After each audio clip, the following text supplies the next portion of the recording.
Di hadapan penyidik KPK, Rafael Alun Trisambodo sudah menjelaskan jika Jeep Rubicon yang menggunakan anaknya bukanlah miliknya lagi. Rubicon itu ia jual kepada kakaknya setelah membeli dari seseorang yang tinggal di sebuah gang sempit di Mampang Perapatan, Jakarta Selatan. Dilansir dari Tribun Prakanpa, pria bernama Ahmad Saifuddin 38 tahun tercatat sebagai pemilik mobil Jeep Rubicon berplat nomor BN2571 TVP yang dibawa Mario dan Disatrio. Saifuddin pernah tinggal di rumah kontrakan di Gang Jati, Mampang Perapatan, Jakarta Selatan hingga tahun 2007. Kini Ahmad Saifuddin sudah pindah ke Cipinang, Jakarta Timur. Lebar kontrakan tersebut hanya sekitar 4 meter dengan satu kamar dan satu ruang tengah, masing-masing seluas 3 meter persegi. Dari kondisi kontrakan, netizen banyak tak percaya jika Rubicon seharga hampir 1 miliar rupiah itu punya Saifuddin. Apalagi dari penuturan ketua RT setempat, Kamsel Fatrudin menjelaskan jika sosok Saifuddin bekerja sebagai honorer di Inpasis Polri dan bukan sebagai anggota. Awalnya, Kamso tidak percaya jika Ahmad Saifuddin merupakan pemilik mobil Jeep Rubicon yang sempat digunakan Mario dan Disatrio untuk menemui David Ozora dan menganiayanya.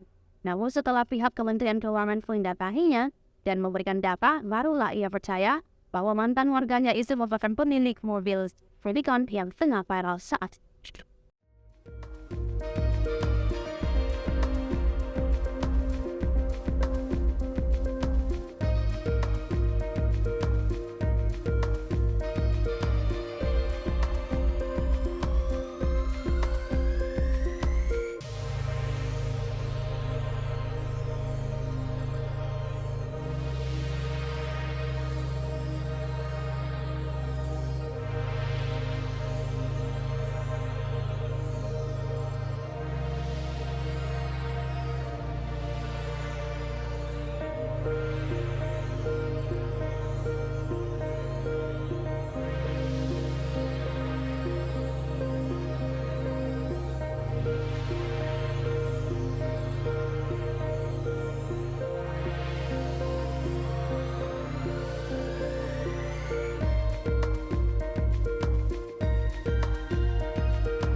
Itulah tadi berita hot news kita pada hari ini. Saksikan berita hot news lainnya hanya di kanal YouTube dan Facebook Freedom Tuber. Terima kasih sudah nonton.